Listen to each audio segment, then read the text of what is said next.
खबर है कि मुगल साम्राज्य के कुछ चैप्टर्स एनसीईआरटी के 12वीं के इतिहास के पाठ्यक्रम से हटाए गए हैं। जब आप इस खबर को पढ़ें तो इस खबर के साथ साथ ये कितनी इंपॉर्टेंट है इसे आप समझ लीजिए। National council for education research and training जो सीबीएसई की बुक डिजाइन करती है, इंडियन हिस्ट्री और इंडियन सोसाइटी में जीएस पेपर 1 के अंदर यूपीएससी के लिए यह महत्वपूर्ण जानकारी है। लेकिन यहां पर हम आगे बढ़े तो बहुत बड़ा प्रश्न जो कि एक बार में ही यूपीएससी, स्टेट पीसीएस एंड जिन भी एग्जाम्स में इंटरव्यू दिया जाता है वहां पर यह प्रश्न बहुत अच्छे से पूछा जाएगा। यदि किसी मेरे भाई का इन दिनों इंटरव्यू है तो वो पूरी तरह इस विषय पर तैयारी करके जाए, क्योंकि इंटरव्यू पैनल सवाल इस बारे में पूछ सकता है। क्या यूपीएससी में तो सवाल क्या पूछा जा सकता है, असल में तीनों ही जगह एक ही प्रकार का प्रश्न पूछा जाएगा। डिफेंस में अक्सर, मतलब डिफेंस के जो सीडीएस के या एसएसबी के जो इंटरव्यू होते हैं उसके अंदर पूछे जाते हैं। क्या, सुनिए, क्या इतिहास से छेड़छाड़ उचित है? छेड़छाड़, और बस आपको इसी फेरे में, क्या छेड़छाड़ इतिहास से, अब आपको इसी फेरे में फंसा दिया जाता है। आपको लगता है आप अपने सेंटिमेंट्स के बारे में कुछ बोलिए। कौन सा? इतिहास क्या छेड़छाड़ उचित है? अब भाई साहब आपके सेंटिमेंट जानने की कोशिश कर रहा होता है इंटरव्यूअर बैठकर कि ये अब पिघलेगा। क्यों? क्योंकि जब आपसे उचित और अनुचित पूछ लिया जाता है तो ऐसा लगता है कि आपसे कहा जा रहा है एक पक्ष तो आपको लेना ही है। आंसर राइटिंग में और इंटरव्यू में दोनों ही जगह आप इस एक आंसर देने वाली बात से बच सकते हैं। जैसे आप चोर हैं, आप कहेंगे नहीं है। आप ज्यादा मोटे हैं, आप आंसर करेंगे हां या ना, क्योंकि दोनों ही चीज में आप फंसेंगे। आप कहेंगे आप ज्यादा मोटे हैं, आप कहेंगे हां, तो यार मैं इतना मोटा भी नहीं हूं। आप कहेंगे ना, यार मैं इतना पतला भी नहीं हूं। समझ रहे? ये बिल्कुल वैसे ही हो गई। क्या आप 2 थप्पड़ खाएंगे? बोले नहीं। क्या आप 2 से 1 कम थप्पड़ खाएंगे? मर गए। 2 से 1 कम थप्पड़ खाएंगे, यानी कि हां कर दिया तो भी थप्पड़ तो पड़ेगा, ना कर दिया तो भी थप्पड़ तो पड़ेगा। क्या आप 2 से 1 कम थप्पड़ खाएंगे? इसका मतलब आपने कहा नहीं, तो इसका मतलब मैं तो ये निकालूंगा इसको 2 की 2 थप्पड़ दो। क्या आप 2 से 1 कम थप्पड़ खाएंगे? हां, ले 1 तो खा ही ले। दोनों ही तरफ से मर गए ना। तो ऐसे प्रश्नों में जहां पर इस प्रकार का डायलेमा आता हो वहां पर इंटरव्यूअर आपको अटकाने की कोशिश करता है, परीक्षा आपको उलझाने की कोशिश करती है। ऐसी जगह पर आप अपने आप को संभालें और इंटरव्यू में या फिर आंसर राइटिंग में भावनाओं के साथ ना बहें, क्योंकि दोनों ही जगह प्लस और माइनस उपलब्ध हैं। अगर आपसे पूछा जाए क्या इतिहास के साथ छेड़छाड़ उचित है, यहां पर आपने कह दिया हां, तो मर गए, क्योंकि इसमें कुछ ऐसी चीजें भी हो जाएंगी जो कि सही नहीं है। आपने कह दिया नहीं, तो इसमें कुछ ऐसी चीजें भी हो जाएंगी जो करनी चाहिए थी। ऐसी स्थिति का आंसर एक लाइन में नहीं हो सकता। इनका आंसर हमेशा एक्सप्लेनेटरी होगा। कोई बहुत ज्यादा प्रेशराइज अगर आपको करके पूछे यस और नो में जवाब दो, तो आप कहना कि सर मैं इस सवाल को छोड़ना चाहता हूं, मैं इस सवाल पर एक लाइन में आंसर देने लायक नहीं हूं, क्योंकि मेरी जानकारी के अनुसार इस सवाल का आंसर परफेक्टली यस और परफेक्टली नो नहीं हो सकता। इसका आंसर पार्शियली यस और पार्शियली नो हो सकता है, क्योंकि मुझे इस आंसर में कुछ तथ्य आपके साथ और ऐड करने हैं। बोले सर ये तो इंटरव्यू की बात हो गई, लेकिन आंसर राइटिंग में क्या करें? आंसर राइटिंग में भी जब आप आंसर दें तो इस घटना को इस प्रकार से लें कि वर्तमान परिप्रेक्ष्य में यह देखा गया है कि इतिहास की पुस्तकों से छेड़छाड़ करके मुगल्स के चैप्टर हटा दिए गए हैं। अब यह तो हो गया आपका करंट अपडेट। अब आपकी राय पूछी गई है कि उचित है अथवा अनुचित है, तो पहले आप फायदे गिनाएं या फिर पहले नुकसान गिना दीजिए और उसके बाद में फिर आप फायदे गिना दीजिए। दोनों प्रकार की चीजें आपको एक ही आंसर में लिखनी होंगी और जो निष्कर्ष आपको देना होगा वो सरकारों की नीतियों के अनुरूप, जो कि चल रहा है उसके अनुरूप देना होता है। आप किसी राजनीतिक पार्टी से नहीं हैं, आप एक विद्यार्थी हैं, आपका स्टैंड आपको राजनेताओं की तरह नहीं लेना होता है। आप अपने आप को तार्किक बनाएं। विद्यार्थी वर्ग से मेरी गुजारिश है, यदि कोई आंसर राइटिंग में आप उतर रहे हैं तो आप यह ना समझें कि आप स्पोक पर्सन है किसी पार्टी के। आपको यह समझना है कि आपको उसमें अच्छाइयां भी गिनानी है, आपको उसमें कमियां भी गिनानी है, और गिनाकर अंत में जो कंक्लूजन लिखना है उसमें बोलना है। क्या बोलना है? अपनी राय को उस बात से मर्ज करते हुए जो कि पॉलिसी का हिस्सा है। जैसे नेशनल एजुकेशन पॉलिसी जो 2020 आई थी, उसमें पाठ्यक्रम में संशोधन की प्रस्तावना की गई थी। उसी क्रम में अगर यह किया जाता है, सरकार में मतलब पॉलिसी जो बनती है नवनिर्माण की तरफ होती है, हमेशा सुधार की तरफ इसकी अपेक्षा की जा सकती है। धन्यवाद कहकर आप निकल सकते हैं, क्योंकि जो एग्जामिनर है ना, उसको आपसे ज्यादा हर चीज पता है और वो आपकी इसी भावना को जांचना चाहता है, ये राजनेता बन के आया है या छात्र बन के आया है। आज हो ये गया है कि जितना भी ज्ञान लेने वाले लोग हैं वो ज्ञान को दो भागों में बांटकर पहले ही लेते हैं, प्रो गवर्नमेंट है या एंटी गवर्नमेंट है। आप ऐसा ना करें, ठीक है। चलिए बढ़ते हैं, इधर देखिए।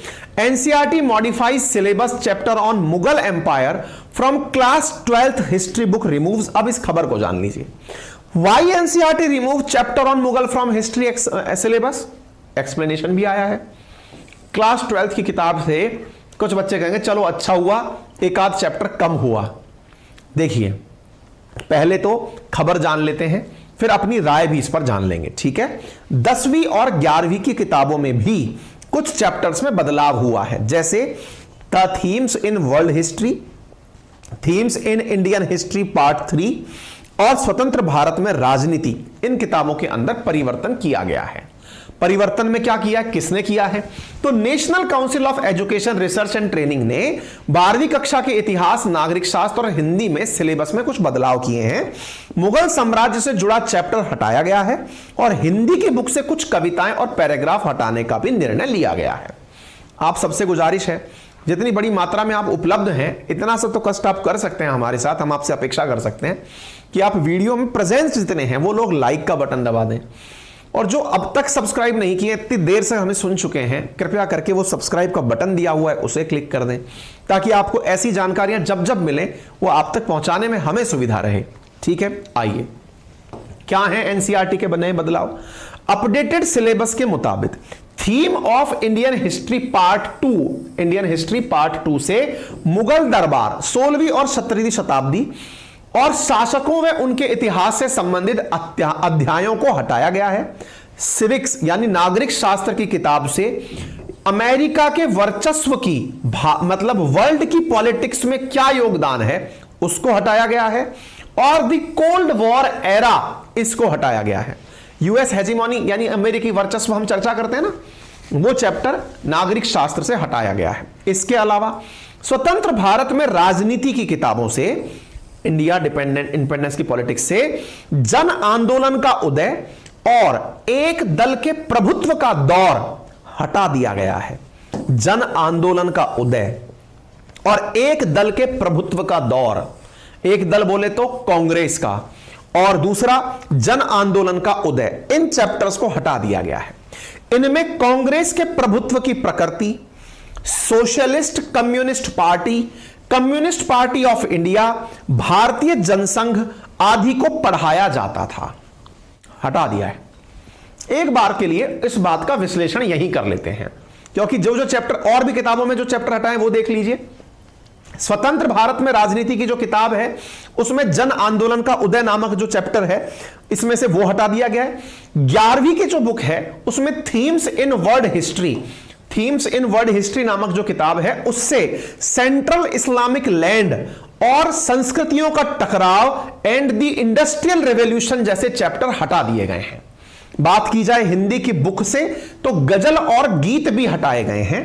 एनसीईआरटी ने हिंदी सब्जेक्ट के सिलेबस में भी कुछ बदलाव किए हैं। इसमें हिंदी आरोह भाग 2 की किताब से फिराक गोरखपुरी की गजल, अंतरा भाग 2 से सूर्यकांत त्रिपाठी निराला के गीत गाने दो मुझे, इसको हटाया गया, और विष्णु खरे की एक काम और सत्य को भी हटाया गया है। अच्छा, सेंट्रल इस्लामिक लैंड नामक जो चैप्टर है उसको भी नहीं पढ़ाया जाएगा। इसके साथ साथ सीबीएसई का सिलेबस जिन जिन राज्यों में चलता है वो भी अपने सिलेबस में बदलाव करेंगे। अब आगे बढ़ते हैं। इंडियन एक्सप्रेस ने एक खबर और निकाली, मैं इस पर पार्ट 2 में आऊंगा, पहले पार्ट 1 पर चर्चा कर लेते हैं, फिर इंडियन एक्सप्रेस की खबर पर चलेंगे हम। देखिए पहला खबर यहीं पर विश्लेषण कर लेते हैं। सुर्खी तो यह हो गई, किसको हटाया गया, क्या हटाया गया, यह तो हमने चल लिया, कल के सेशन में मैंने चर्चा भी की थी। अच्छा, सवाल बनता है इन चैप्टर्स को क्यों हटाया गया। ठीक है, हिस्ट्री को हटाने के और हिस्ट्री को जोड़ने के दो तर्क हैं। जितने भी लोग हिस्ट्री पढ़ते हैं उनको या तो यह नहीं पता होता कि वो हिस्ट्री क्यों पढ़ रहे हैं। बहुत सारे जो साइंस बैकग्राउंड के लोग हैं उन्हें हिस्ट्री बड़ी बोरिंग लगती है या बहुत इंटरेस्टिंग लगती है, मध्यम मार्ग नहीं होता। बोरिंग इसलिए, अरे क्यों पढ़ रहे हैं, जो अब है नहीं उसके बारे में क्या पढ़ना, बस इस लाइन को बोल करके वो अपने आप को डिफेंड करते हैं। क्यों? उनकी रुचि नहीं आ रही। वास्तविकता में हिस्ट्री पढ़ने का जो सही कारण है वो ये है कि ये आपको याद दिलाता है कि आप कहां से आ रहे हो। बोले क्यों? कई बार जब आप थोड़ा सा समाज में बड़े होने लगते हैं तो आपके परिवार के वृद्ध या समाज के जो गुणी जो जन है वो आपसे कहते हैं, बेटा ऊंचाई कितनी भी छू लेना, पैर जमीन पर रहने चाहिए। ये जो पैर जमीन पर रहने चाहिए वाली जो लाइन मारते हैं ना अपन को, ये क्यों मारते हैं? ताकि आपको ये पता रहे कि आप कहां से आ रहे हो। अर्थात आपको अगर सुधरना भी है तो इतिहास से सीख कर सुधरो, और अगर कुछ सीखना भी है तो इतिहास की गलतियों से सीखो। असल मायने में हिस्ट्री का आपके जीवन में यही सबसे बड़ा योगदान होता है। हिस्ट्री क्यों पढ़ी और पढ़ाई जाती है उसके पीछे का सबसे बड़ा योगदान यही होता है। अदरवाइज इंसान को यह पता ही ना चले कि मेरी सांस्कृतिक विरासत कितनी समृद्ध है, या मैं इस देश में हूं इसका इतिहास कितना महान है। अगर महान है तो उससे मुझे प्रेरणा मिलती है। सोचो, अगर आपको कभी यह पता चले क्या कि आपके जिले का कोई व्यक्ति इतना महान व्यक्ति बन गया। अब जैसे कोई मान लीजिए किसी शहर से ऋषि सुनक बिलोंग करते होंगे, कहीं से सत्या नडेला बिलोंग करते होंगे। जो लोग जिस शहर से निकले होते हैं उस शहर के लोगों को कितना प्राउड फील होता है, मेरे शहर से है ये। आपको ऐसा लगता है जब उसका भला हो गया तो मेरा भी होगा। दूसरी बात, जब कोई व्यक्ति आपके घर से निकल जाए, आपके घर का कोई बच्चा अगर कुछ बन जाए, भाई साहब हर किसी के मोबाइल पे स्टेटस बन जाता है, मेरे घर का बच्चा है ये जो आईएएस बना है, मेरे घर का बच्चा है जो ये देखो नौकरी पाया है। इज्जत का बात बन जाती है। एग्जैक्टली इसलिए इतिहास आपको गर्व करने का भी परमिशन देता है, लेकिन आपको कई बार नीचे भी झुकाता है। किस बात पे? इस बात पे कि आपको कुछ ऐसी बातें याद दिलाई जाती हैं जो कि किसी एक ही पक्ष ने लिखी हो। दोबारा सुनिएगा, इतिहास में लिखन, और यह बहुत बड़ी डिबेट है, इसको लेकर के बहुत सारे जो इतिहासकार हैं वो आपस में उलझे पड़े हैं। अपन तो कुछ नहीं है, अपन तो पढ़ के पढ़ाने वाले टीचर हैं। वो भी मैं एक तरह से अपने आप को रिप्रेजेंटेटर या लेक्चरर ज्यादा समझता हूं, जो देखा उसको बोलकर बता दिया कि भाई दुनिया में ऐसा चल रहा है। अपन तो कुछ है ही नहीं। लेकिन जिन्होंने रच बच करके केवल उस सब्जेक्ट पर इतना ज्ञान अर्जित किया, जो इतिहासविद हैं, वो भी इस बात को लेकर बटे हुए होते हैं। किस बात को लेकर? कि इतिहास के साथ छेड़छाड़ उचित है अथवा अनुचित। अगर आपको कोई हिस्ट्री का प्रोफेसर मिल जाए और आप उनसे पूछें कि प्रोफेसर महोदय हिस्ट्री के साथ छेड़छाड़ सही है या गलत है, तो आपको दो प्रकार के जवाब मिल सकते हैं। वो भी आपको सही या गलत में जवाब नहीं देंगे। वो जैसे बोलेंगे सही है तुरंत वो अपना पक्ष रखेंगे, गलत है जैसे ही पक्ष बोलेंगे गलत है तुरंत फिर वो अपना पक्ष रखेंगे। तो पक्ष क्या होते हैं अब आप वो जान लीजिए। जो लोग ये कहते हैं कि सही है उनके पीछे का पक्ष जानिए। ये दोबारा सुन लीजिएगा भाई, ये जो भी बातें मैं बोल रहा हूं ये बातें मेरी नहीं है, ये हिस्टोरियंस की बातें हैं, हिस्ट्री शीटर्स की नहीं। हिस्ट्री शीटर अपराधी होते हैं, हिस्टोरियन इतिहासकार, ठीक है, ये उनकी बातें हैं। क्या है इधर देखिए, जो लोग बोलते हैं इतिहास के साथ छेड़छाड़ उचित है, उनका तर्क होता है, क्या तर्क होता है? कि इतिहास हमेशा विजेता के पक्ष में और विजेता द्वारा लिखा जाता है। बहुत बड़ी बात है ये। पक्ष सुनिएगा साहब, डेमोक्रेसी। जब हम डेमोक्रेसी की बात करते हैं तो हम बात करते हैं कि इसमें कोई भी व्यक्ति ऐसा ना हो जिसकी सुनवाई ना हो। डेमोक्रेसी असल में रामराज्य की बात करता है, अर्थात हर एक व्यक्ति की बात सुनी जानी चाहिए, चाहे वो मेजॉरिटी में है चाहे वो माइनॉरिटी में है। लेकिन आज तक इतिहास अगर आपने उठाकर देखा है तो इतिहास में जो सबसे बड़ी बात मानी और लिखी जाती है वो क्या है कि इतिहास हमेशा विजेता का होता है। अब आप में से बहुत सारे लोग इस बात को नहीं समझेंगे, इसीलिए मैं आपको एक उदाहरण देता हूं जो कि आज से रिलेटेड है, यानी कंटेम्परेरी है। चलिए बताइए, जो आप में से तमाम साथी मेरे यहां बैठे हुए हैं जो शायद अभी किसी प्रतियोगी परीक्षा की तैयारी में हैं और नहीं भी हैं तो उन्होंने कभी पास किया होगा, किसका इंटरव्यू लिया जाता है? फेलियर का, या जो एग्जाम में क्रैक करके पास हो जाता है उसका? विचार करिए। इंटरव्यू की जब बात आती है तो इंटरव्यू किसका लिया जाता है? बहुत बड़ा सवाल है ये। यदि आप इस बात को समझ रहे हैं तो आपको इतिहास समझ में आ जाएगा। आज जो YouTube पर हमारे लेक्चर जा रहे हैं ये हैं क्या? ये आज बोलने के तुरंत बाद से इतिहास बन गए। इस इतिहास में चर्चाएं किनकी हो रही हैं? विनर्स की। आपसे किसी ने, जो विद्यार्थी अभी तैयारी कर रहे हैं या जो फेल हो गए हैं, क्या कभी किसी ने इंटरव्यू लेकर आपसे यह पूछा कि भैया आप फेल क्यों हुए? क्या आपकी किसी भी बात को कोई लिख रहा है? क्या आपकी गलतियों से जो लेसन आपने लिया है वो कोई आपसे पूछ रहा है? जवाब है नहीं। केवल विजेता बता रहा है मैंने 8 घंटे पढ़ाई की, 8 घंटे सोया, 8 घंटे खेला। विजेता बता रहा है फलाने सिंह से पढ़ा। फिर विजेता बता रहा है कि मैं इतने लाख में बिका। ये सारी बातें जितनी भी हैं ये विनर्स की बातें हैं। विनर्स अपनी कहानी कहते हैं और हम लोग मूक दर्शक बन के उन्हें देखते हैं और मन ही मन कहते हैं भाई साहब ये तो उस दिन मेरा पेट खराब हो गया, या मेरे घर में ये ट्रेजेडी हो गई, अदरवाइज इंटरव्यू तो आज मेरा आ रहा होता। इसलिए जो लोग कहते हैं कि इतिहास में परिवर्तन सही है, उनका तर्क होता है कि इतिहास लिखा जाता है किनका? जो विजेता होते हैं। अब आप उठाकर देखिए हिस्ट्री को। आजकल की कुछ फिल्मों में इस दृश्य को दिखाया गया है। यह बात लिखित भी है और मान्य भी है। इतिहास लिखने का जो दौर शुरू हुआ कि मेरे बारे में लिखा जाए। अच्छा चलिए एक बात बताइए, एक और उदाहरण देता हूं। ये तो पढ़ाई से लेकर के आप लोगों ने मतलब पढ़ाई से रिलेवेंट था इसलिए आपने सुन लिया। आपने कभी ऑटोबायोग्राफी के बारे में सुना है? जीवनी लिखी गई किसी के बारे में सुना है? ये क्या होती है?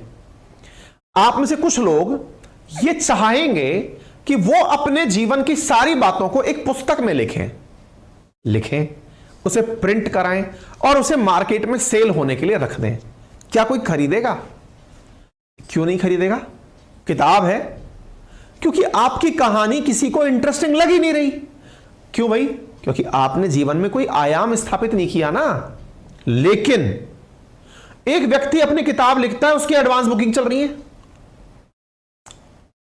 बहुत सारे राजनेताओं द्वारा, बहुत सारे पूर्व राष्ट्रपतियों द्वारा, बहुत सारे लोग जो राजदार हैं उनके द्वारा कुछ लिखा जाता है तो वेटिंग में आ जाती है किताबें। मतलब समझ रहे हो आप इसका मतलब यह हुआ जिनकी कहानी बिकती है वो भी विनर ही होते हैं। विनर्स की कहानी बिकती है तो इसका मतलब आज के दौर में भी जो सामान्य व्यक्ति है उसकी तो बातें कोई कर ही नहीं रहा। बातें किसकी की जा रही हैं? कहानियां किसकी लिखी जा रही हैं? पुस्तकें किन पर लिखी जा रही हैं? जो सक्सेसफुल है। इसका मतलब इतिहास में सोचकर अगर देखें तो क्या उन लोगों के बारे में कुछ भी लिखा गया होगा? किन लोगों के बारे में? जिन पर राज किया जाता था। क्या उनका पक्ष कभी लिखा गया होगा?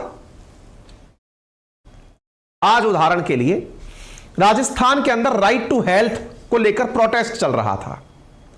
राइट टू हेल्थ को लेकर चले प्रोटेस्ट में फाइनली राजस्थान सरकार को डॉक्टर्स की बातें माननी पड़ी और डॉक्टर्स ने अपना आंदोलन समाप्त किया।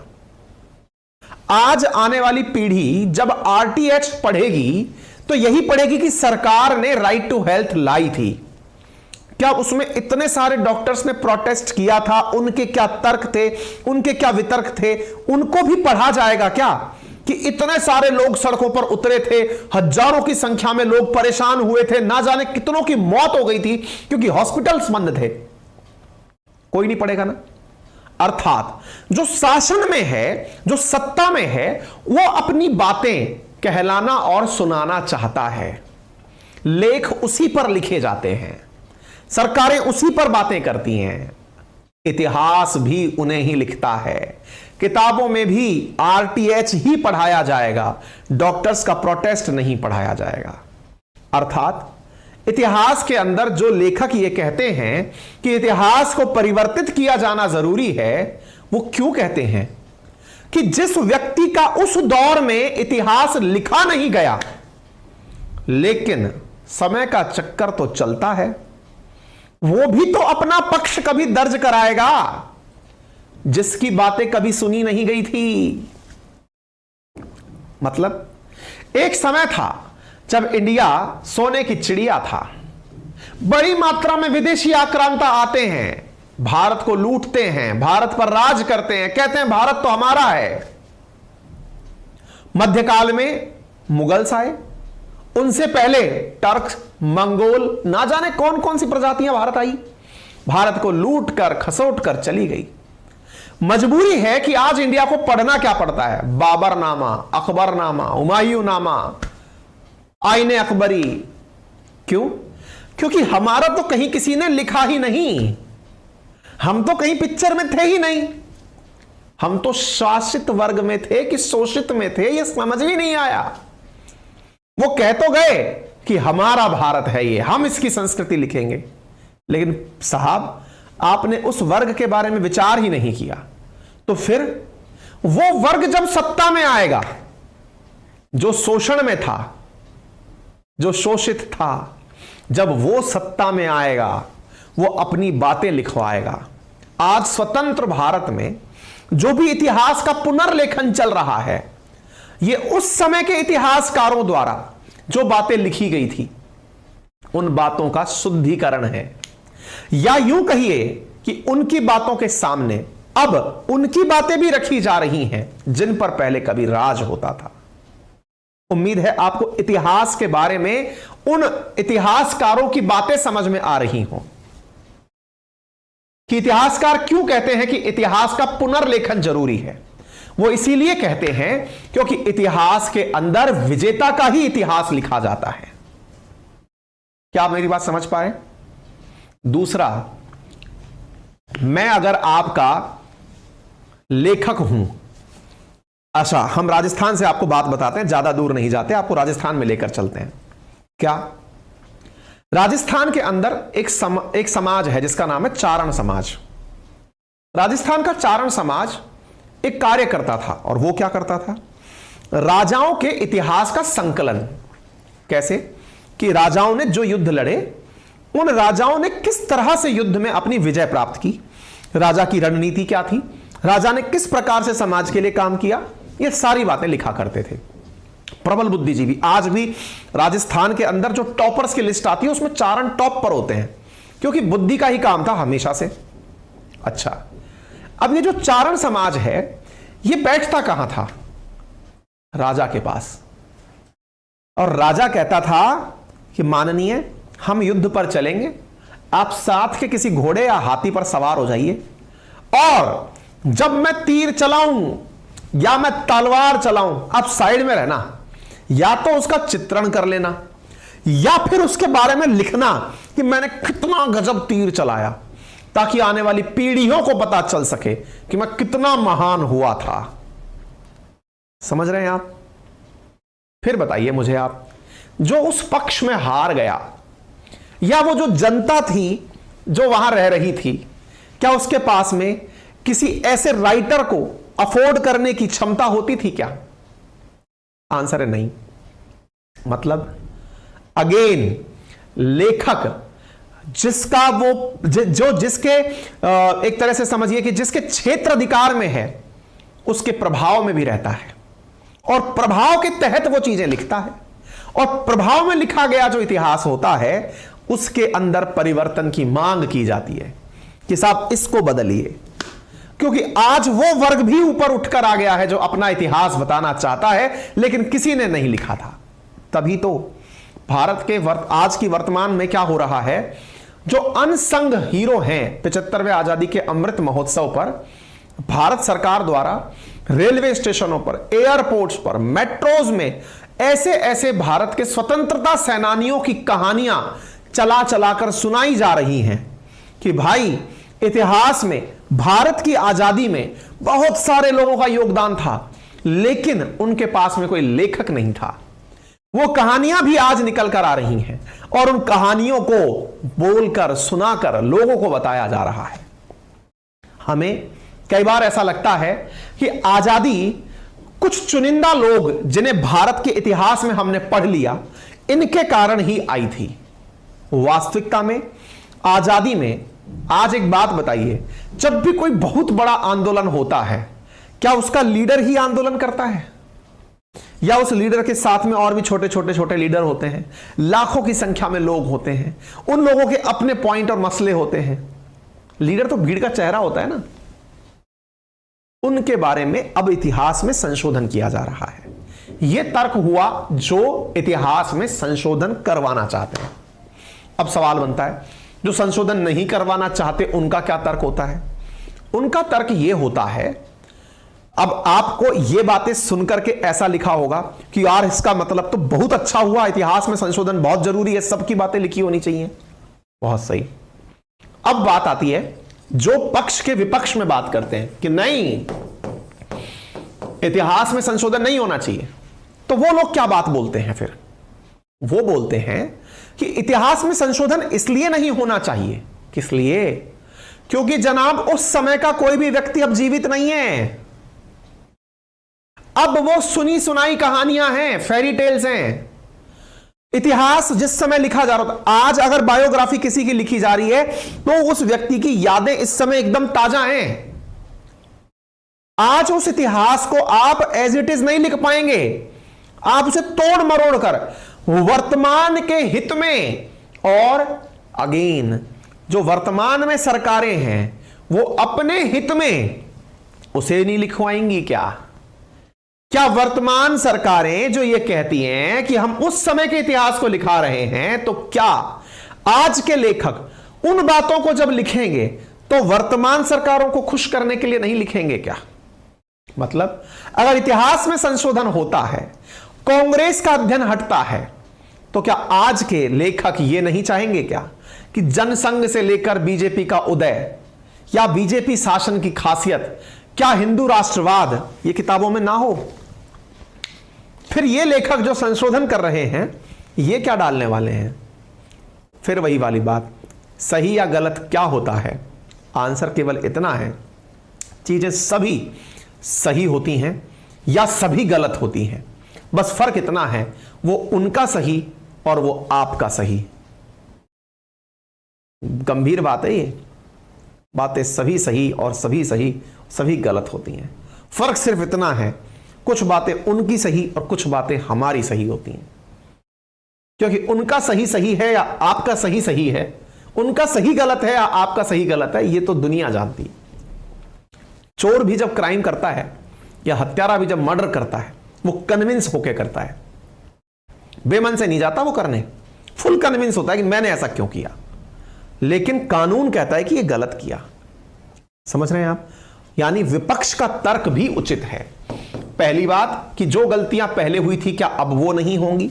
दूसरी बात, अब आपके पास में उस इतिहास को लिखने वाले लोग कहां हैं जो अब लिखेंगे? तीसरी बड़ी बात, अगर आपने इतिहास में ही परिवर्तन कर दिया तो आज की युवा पीढ़ी को यह पता कैसे चलेगा कि उनके साथ क्या हुआ था? ये तो वही वाली बात हो गई कि मैं आपको अमीर कर बनाना चाहता हूं, मैं आपको याद ही ना दिलाऊं कि आपके दिन कितने गर्दिश के थे, मैं आपको यही याद ना दिलाऊं कि आपके ऊपर कितने आक्रांताओं ने आक्रमण किए थे। यदि ऐसी ही हरकत करोगे तो भविष्य में फिर गुलाम हो जाओगे। क्या आप मेरी बात समझ पा रहे हैं? कहने का अर्थ यह है कि इतिहास इतिहास है, अब उसमें संशोधन करना। और अब आप कहेंगे कंक्लूजन क्या है? कंक्लूजन हम यही लिखते समय हम लिखेंगे कि सरकारें जब अपना कार्य अंजाम देती हैं तो वो प्रॉपर तरीके से समितियों के निर्णय के आधार पर करती हैं। वर्तमान में जितने भी निर्णय लिए गए, अगर एनसीईआरटी ने लिए हैं तो वो उन्हें फलानी फलानी समिति की रिकमेंडेशन पर लिया होगा। खत्म बात। समझ गए? उम्मीद है कि आप लोग थोड़ा तार्किक आधार पर इस बात को समझे हों। अब मैं ये तो नहीं कहता कि आप मेरे तर्कों से कन्विंस हुए हो, आपके भी अपने तर्क हो सकते हैं, लेकिन आप उन तर्कों में इनको शब्दों को वैल्यू दें, ये मैं आपसे उम्मीद करता हूं।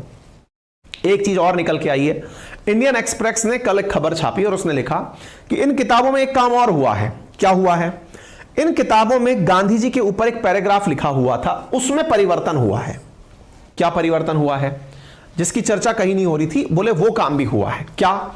गांधी जी का एक्शन जो था उसके ऊपर चर्चा हुई कि extremist in both the community blame him for their condition, he was particularly disliked by those who wanted Hindus to take revenge और who wanted India to become a country for the Hindus. इसमें कुछ इस प्रकार की बातें हैं कि गांधी जी ने, मतलब इस तरह से, मतलब एक तरह से ऐसे समझिए कि गांधी जी की जब हत्या हुई थी, या गांधी जी के बारे में कहा गया कि गांधी जी उनको पसंद नहीं करते थे जो हिंदू राष्ट्र की बात करते थे। ऐसी स्थिति के अंदर, ठीक है, तो ऐसी स्थिति के अंदर क्या होता था? भाई साहब नीतीश कुमार जी इतना पैसा कहां से ला रहे हो भैया? है मत भैया, इतना सुपर थैंक्स लेने की हमें मतलब आदत नहीं है, क्या करेंगे इतने पैसे का? हाँ जी, तो कहने का कुल मिलाकर मतलब क्या है, गांधी जी के बारे में जो बातें यहां पे लिखी गई हैं, they accused Gandhi ji of acting in the interest of Muslims and Pakistan. Gandhi ji thought that these peoples were misguided, he was convinced that any attempt to make India into a country only for Hindu would destroy India. His steadfast pursuit of Hindu-Muslim unity provoked Hindu extremists so much that they made several attempts to assassinate Gandhi. Gandhi ji को मारने के पीछे का जो विचार है वो यहां लिखा गया है। गांधी जी को क्यों मारा गया? क्योंकि गांधी जी नहीं चाहते थे कि हिंदू राष्ट्र बने, क्योंकि गांधी जी मानते थे कि जब हिंदू राष्ट्र भारत बनेगा तो ऐसी स्थिति में भारत खत्म हो जाएगा। यानी ये स्थिति, ये जो बयान था या फिर इनका जो विचार था, ये उन लोगों को पसंद नहीं था जो हिंदू राष्ट्र चाहते थे। इस कारण से गांधी जी को मारने का कई बार प्रयास हुआ। इस वाली पंक्ति को यहां से हटा दिया गया है। Despite this, he refused to accept an armed protection. हालांकि उन्होंने आर्म प्रोटेक्शन नहीं लिया और continue to meet everyone during his prayer. और इसमें किताब में लिखा गया था कि उन्होंने अपने साथ में किसी प्रकार की सुरक्षा नहीं ली और वो पूरी तरह से ऐसे ही बिना उसके घूमते रहे। इसी कारण से 30 जनवरी 1948 को एक ऐसे ही एक्सट्रीमिस्ट जिसका नाम नाथूराम गौडसे था, वो चलकर गांधी जी के पास आया इवनिंग की प्रेयर के समय और उसने बुलेट दाग दी, जिससे गांधी जी तुरंत मर गए। Thus ended life long struggle for truth, not violence and justice tolerance. Gandhiji's death had an almost magical effect on the communal situation in the country. Partition related anger and violence suddenly subsided. The government of India cracked down on organizations that were spreading communal hatred. Organizations like the RSS were banned for some time. Communal politics began to lose its appeal. Gandhi ji की हत्या से फिर क्या हुआ? गांधी जी की हत्या से, भाई साहब अब 440 रुपए भेजे हैं आयुष्मान ने, यू आर अमेजिंग। भाई मैं अमेजिंग नहीं हूं, कंटेंट अमेजिंग है, मैं तो जानकारी दे रहा हूं, मैं केवल एक स्पीकर हूं मात्र आपके सामने, नथिंग एल्स। हाँ जी, इधर देखें गांधी जी के डेथ के बारे में इसमें क्या कहा गया है कि इस बुक में गांधी जी के ऊपर जो किताब एनसीईआरटी में लिखी गई थी वो लाइन हटा दी गई है।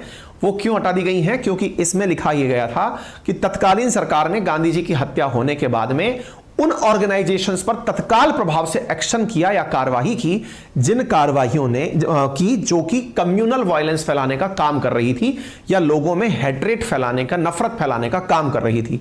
तत्कालीन सरकार ने आरएसएस को बैन किया, यह यहां लिखा हुआ है। इस वजह से इस लाइन को ही गायब कर दिया गया है, इस पेज को ही गायब कर दिया गया है, ऐसा इंडियन एक्सप्रेस ने लिखा है।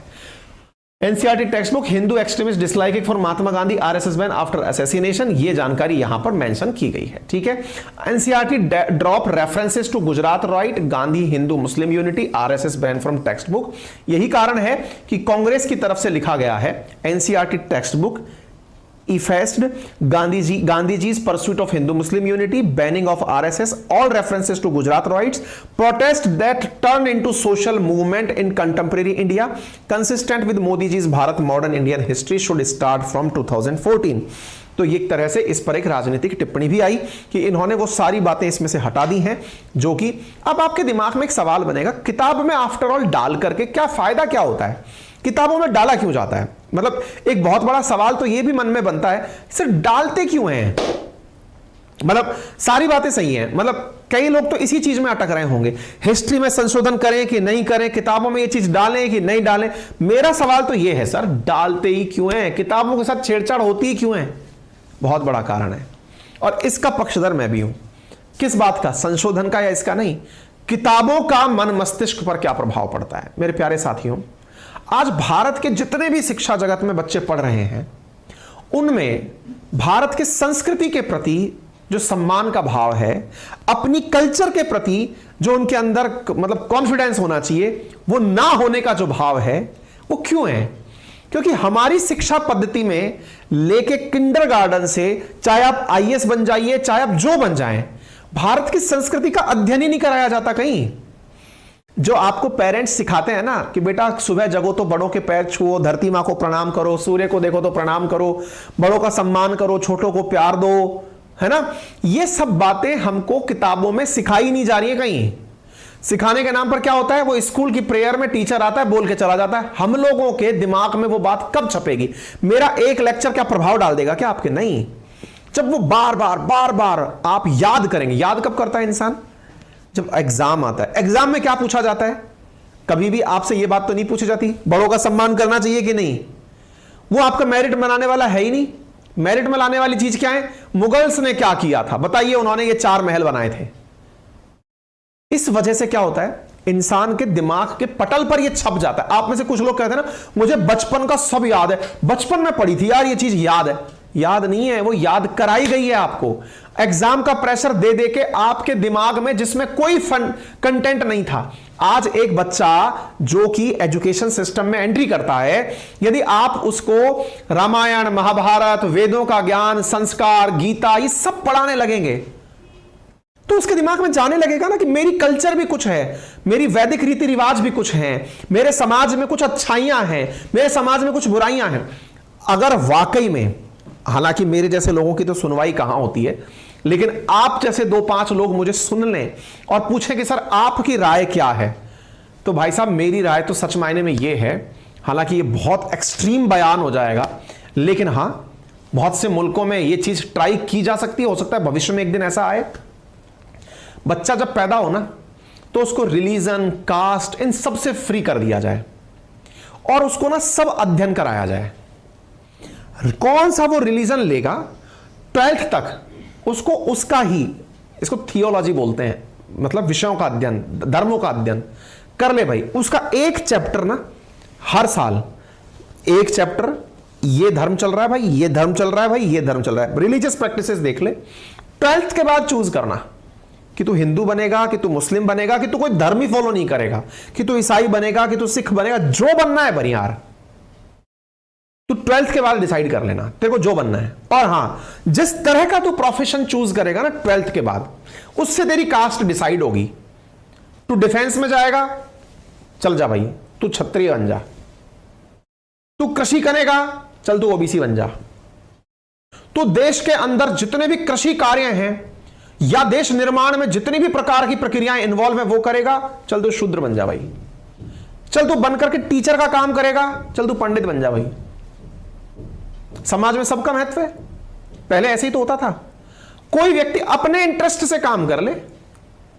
अगर वाकई में राष्ट्र निर्माण की बातें की जाएं, दुनिया में सबसे बड़ी लड़ाई किस चीज पर है? धर्म पर और जाति पर।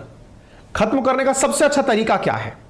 बच्चा पैदा हो, उसका कोई धर्म ना हो, उसकी कोई जाति ना हो, एजुकेशन सिस्टम हो, सब लोग स्कूल आए और बच्चों को पढ़ाएं, बेटा ये अच्छा है, बेटा तुम्हें ये करना चाहिए, करो ना। जैसे आज आईएएस आईपीएस की भीड़ है, करो।